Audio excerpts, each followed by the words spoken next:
Anglarapno pinangenten kakung nggih Mat Bagus Cahya duwe saputra.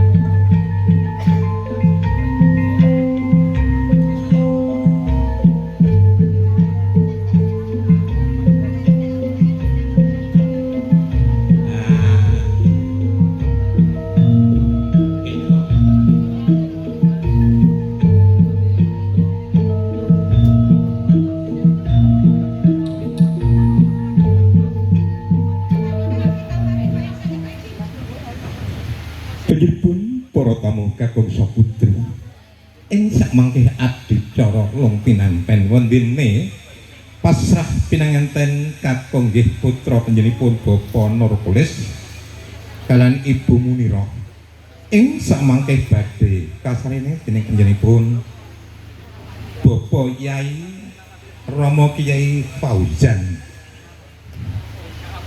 dumateng panjenenganipun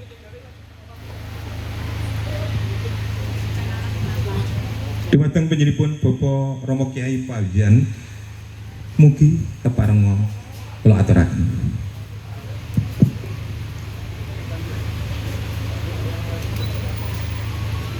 Assalamualaikum warahmatullahi wabarakatuh.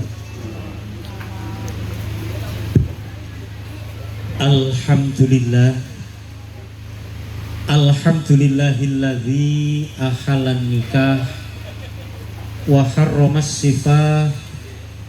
Assalatu wassalamu ala rasulillah wa ala alihi wa ashabihi wa mawalah amma ba'da. Rabbi shrahli sadri wa yassirli amri wahlul 'uqdatam min lisani yafqahu qawli. Wa qala nabiyyu sallallahu alaihi wasallam an-nikahu sunnati faman raghiba an sunnati falaisa minni al-hadis au kama qala. Nuwun kula nuwun para alim, para ulama, para pangarsa agami ingkang tuhu pinundi, para sepuh, bini sepuh, aji sepuh, dalah kasepuhan ingkang tuhu kinabekten, para pangembating praja satriyaning nagari ingkang tuhu sinudarsana. Panjenenganipun Ibu Sri Supatminingsih dalah sedaya putrah kula wangsa ingkang tuhu kinabekten, boten katalumpen para rawuh kakung Sumawana putri ingkang tansah kinurmatan, kasugengan karaharjan tuwin kabagas warasan mugia tansah kajiwa kasarira dumateng panjenengan sedaya dalasan kula. Awit rahmating Gusti ingkang tansah lumeber dumateng kita sedaya, saengga kita sedaya saged makempal manunggal dados tunggal kanthi boten wonten pambeng setunggaling punapa. Pramila monggo kita syukuri sareng-sareng kanthi waosan tahmid alhamdulillahi rabbil alamin. Sholawat sinartan salam mugi katur kunjuk wonten junjungan kita Nabiullah wa Rasulullah Muhammad sallallahu alaihi wasallam. Mugia kita sedaya tansah kagolongna ewanipun umat ingkang pikantuk pitulunganipun awit zaman pagesangan wonten ing alam donya ngantos zaman patimbalan benjang sakmantih. Ingkang salajengipun kawula nyuwun pangapunten awit kawula kumawantun cumantaka wonten ngersa panjenengan sedaya awit kawula wonten ing mriki atur ingkang salajengipun saking panjenenganipun Bapak Nurkholis Hadiwibowo nuli nggih atur salam takdimipun kanthi atur assalamualaikum warahmatullahi wabarakatuh. Wondene atur ingkang salajengipun nuninggen undring gatos saking panjenenganipun Bapak Nurkholis Hadiwibowo wonten ing kalodhangan wekdal punika hamasrahaken putra kakungipun ingkang hasesulih Cahya Dwi Saputra sarjana komunikasi ingkang alhamdulillah sampun kaadanan akad nikah kala waenjang watawis tabuh sanga nuswantara iring kilen kanthi lumampah lancar rancak boten wonten panggung setunggaling punapa kanthi menika wonten ing siang punika kanthi atur bismillahirrahmanirrahim lumantar kawula temanten kakung kawula aturaken dumateng panjenenganipun Ibu Sri Supatminingsih dalah sedaya keluarga. Saking panjenenganipun Bapak Nurkholis Hadiwibowo hani nyadong kasuwun anggula wentah saha amaringi piwucal dumateng temanten kakung Cahya Dwi Saputra sarjana komunikasi sinaosa jenggerengipun sampun dewasa namung tasih kekirangan babagan kekeluargaan kemasyarakatan saha sanes-sanesipun kanthi menika dumateng panjenenganipun Ibu Sri Supatminingsih dalah para sesepuh aji sepuh wonten ing lingkungan Karangayu Semarang menika supados anggula wentah dhateng lari punika. Ingkang pungkas saksampunipun pawiwahan sakmangkih sampun purna sedayanipun saking panjenenganipun Bapak Nurkholis Hadiwibowo badhe madal pasilan nyuwun pamit mboten namung kairing puji pandonga muga-muga putra kekalih sakmangkih ingkang sampun kaadanan akid nikah kala waenjang anggenipun ambyur wonten ing lelomban keluargaan mugia tansah dadosa keluarga ingkang sakinah mawaddah warahmah. Namung puji pandonga ingkang dipun aturaken supados dados pawitan dumateng lare kekalih punika linambaran nyuwun ridhanipun Gusti ingkang Maha Agung. Kanthi menika kawula ingkang hanyulihi atur ing mbok bilih kirang saha langkungipun anggenipun ngrakit ukara reh ing Subasita basa tuwin sastra kawula nyuwun agunging samudra panaksana kanthi kapungkasan wallahul muwaffiq ila aqwamit thoriq. Assalamu alaikum warahmatullahi wabarakatuh. Waalaikumsalam. Nuwun matur nuwun. Katon cetha gamblang aturipun panjenenganipun Bapak Kiai Fauzan wonten wonten ingkang kantun awit penipun menika sejatosipun Bapak Kiai dados kula niku rada minder kula mboten saged ngaji Bapak nggih Awit mangke ingkang makili keluarga nggih kula piyambak kula borong. Assalamualaikum warahmatullahi wabarakatuh. Bismillahirrahmanirrahim. Alhamdulillahirabbil alamin. Wa bihi nasta'in ala umurid dunya waddin. Asyhadu an la ilaha illallah wahdahu la syarika lah wa asyhadu anna Muhammadan abduhu wa rasuluh amma ba'du. Panjenengan para sepuh bini sepuh ingkang satuhu kinurmatan, para alim, para kiai ingkang tansah kawula berkayani, para tamu kakung putri. Panjenengan mliginipun kadang kula anom nggih Bapak Nurkulis so Ibu Munirah. Saderengipun kula nampi atur pangandikan panjenenganipun Bapak Kyai Fauzan. Monggo kita aturaken syukur wonten ngarsanipun Gusti Purbaningrat inggih Gusti Allah Subhanahu wa taala ingkang sampun paring kanugrahan awujud punapa kemawon dumateng panjenengan dalasan kula satemah saged kempal wonten mriki kanthi wilujeng tanpa pampang.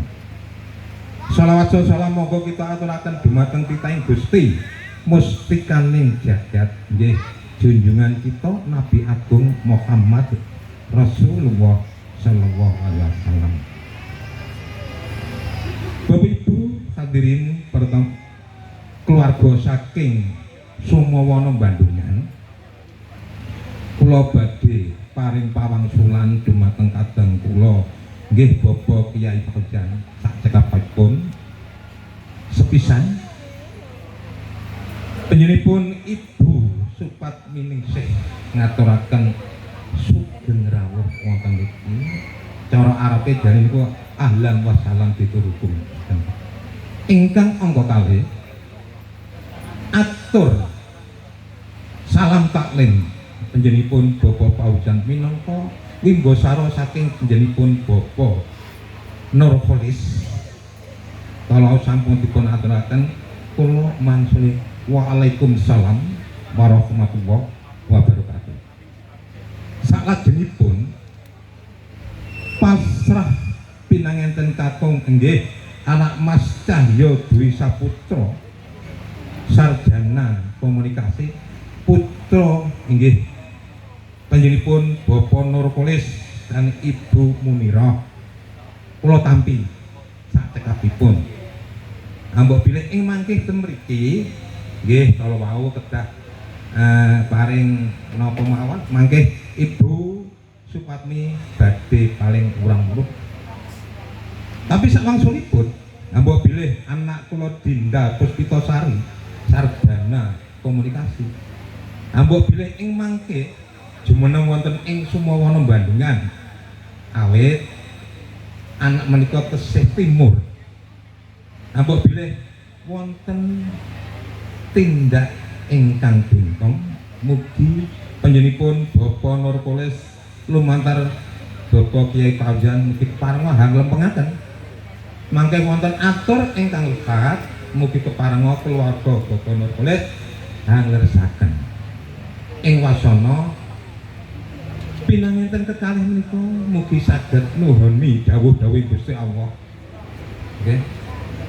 Nilaraken awis-awisanipun ing tentunipun ing mangke dados keluarga sakinah mawaddah warahmah kanthi ridhonipun Allah subhanahu wa ta'ala. Mestuti dawuhing para luhur ana tepi laksitaning tata cara ing siang punika mugi keparenga ing mangke ampun kesesa kundur nggih nggih awon-awon menapa nggih lerem lunjeng kula minangka wakil saking panjenenganipun Ibu Supatminingsih sedaya kula tampi sak pangembyongipun kula lenggana kathah kekirangipun minangka wakil Ibu Supatmi ambok bilih enggen kula matur wonten kekiranganipun arupi unggah saha kirang jumbuh anggen kula mranata sastra basa ingkang kirang cetha mugi ingkang damel kuciwa saklebeting manah panjenengan sedaya kula minangka wiwasara saking penyinipun Ibu Fatmi mugi nyuwun pangapura. Sepisan malih awit menika sampun diracik dirancang nggih nyatanipun tesih wonten kekirangan. Ambok bilih Ibu Supatmi Ningsih anggen nampi panjenengan sak pangombyong wonten kekiranganipun punapa kemawon lungguh suguh ingkang boten ranani wonten salebeting ati panjenengan Ibu Supatmi nyuwun bumi pangapunten ingkang tanpa pepindhan. Mekaten atur kula minangka wakil Ibu Supatmi ngaturaken kripik gedhang, kripik telon, sithik edhang wonten-wonten. Mekaten bilih taufik wal hidayah. Assalamualaikum warahmatullahi wabarakatuh.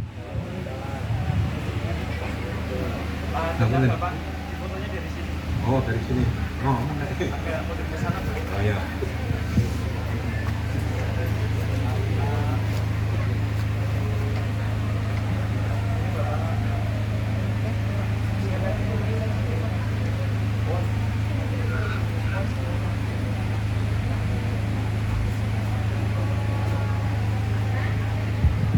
Para kadang pangombyong keluarga besar saking Sumawana Bandungan nggih kadang kula Mas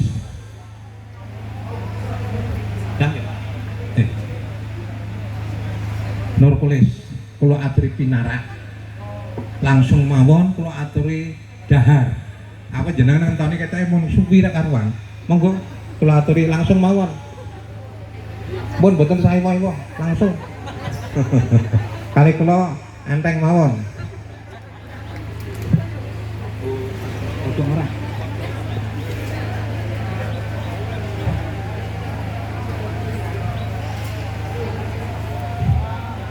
Monggo kula aturi dedaharan Gembul Bujono. Kula aturi majeng mriki.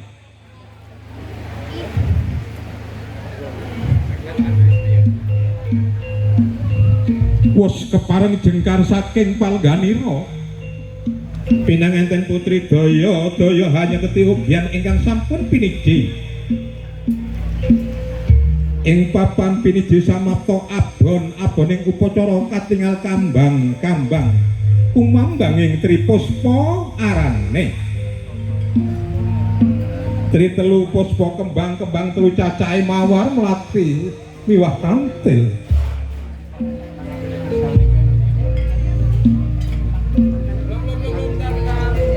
Saya caket pinanganten apa go tinggal tepu ing pandulu atur netra linabaran budi luhur sekala nedaya pangribawa tumanduk pinanganten kekalih tumuli pinanganten kekalih sampun balang gantal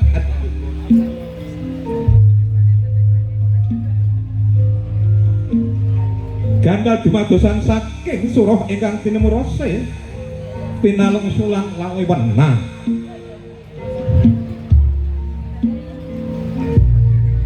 senajan beda lumah lawan kurbit nanging yen digigit padha tunggal rasane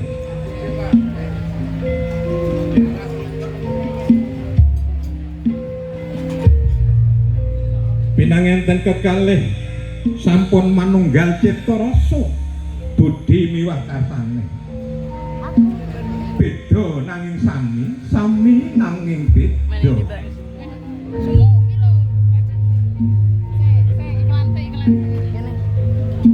pinanganten kakung badhe tak tigan piur punika nandhakake jejokane wis ora ana selok meneh.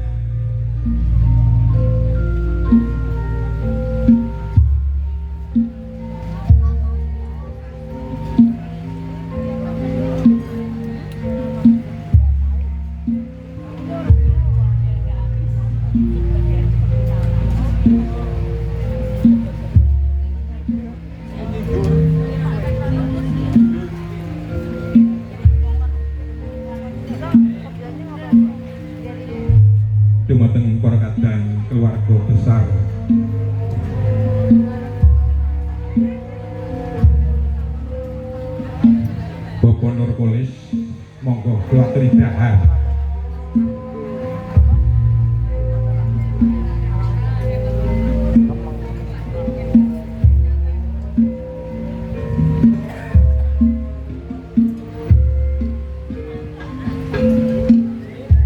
Pinanganten kakung hantu garwanipun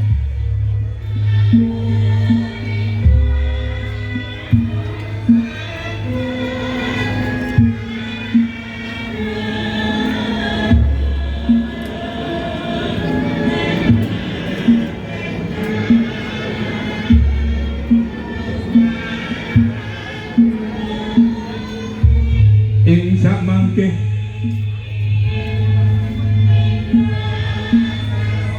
pinanganten kekalih kasindur dumateng Romo Ibu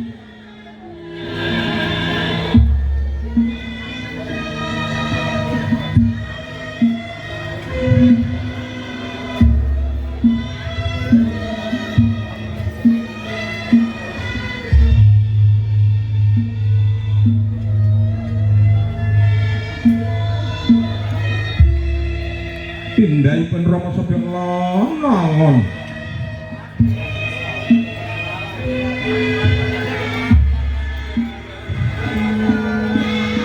saklebeting manah ibu supatmi tansah nyuwun wonten ngarsipun Gusti ingkang Maha Agung.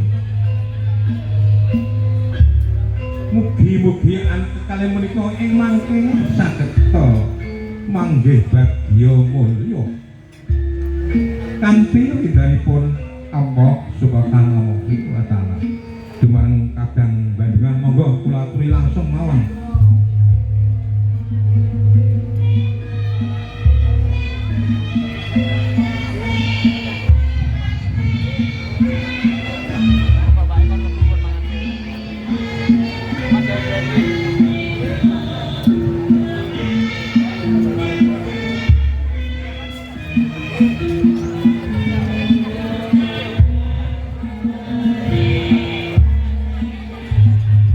Samangke panjenenganipun Bapa Angkuh badhe nglenggahaken putra putrinipun wonten ing sasana Winangga.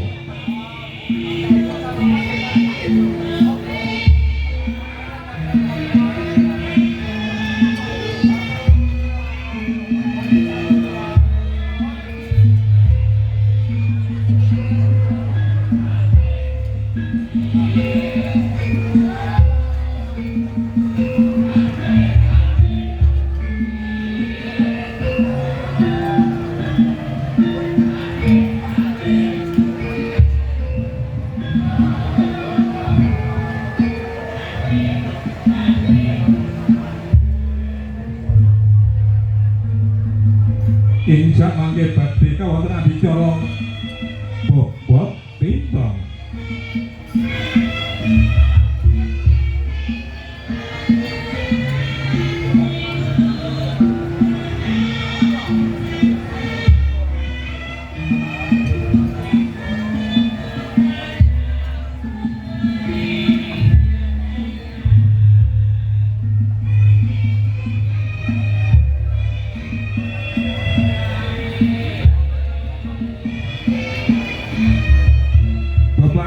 Manggahaken putra putrinipun kanthi waosan Bismillahirrahmanirrahim.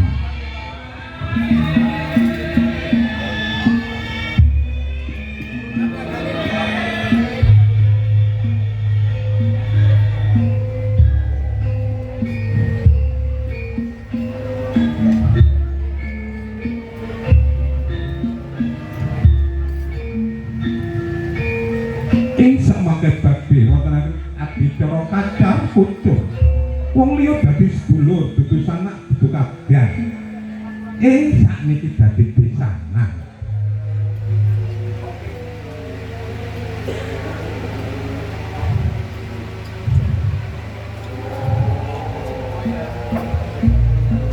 Mas Cahyo duwe saputra Mas rasa bala badhe paring guna kaya marang garwane.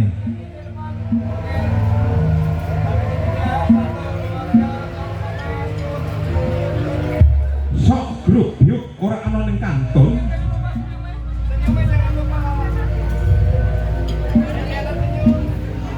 Garwane kok ngerti apa ijih apa piye kuwi?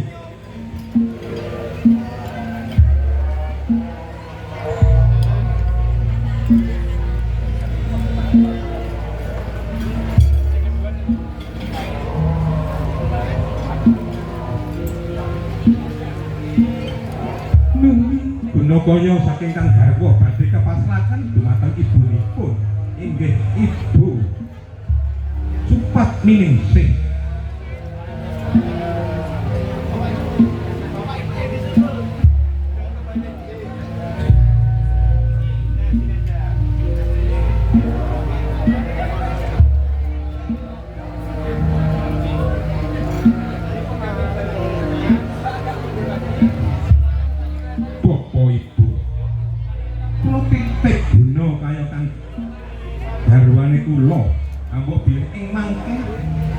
Kula betahaken kula suwun malih, Bu. Oh, iya nggih. Aja kuwatir nek marang karo Ibu. Mesti jagel tak paringke.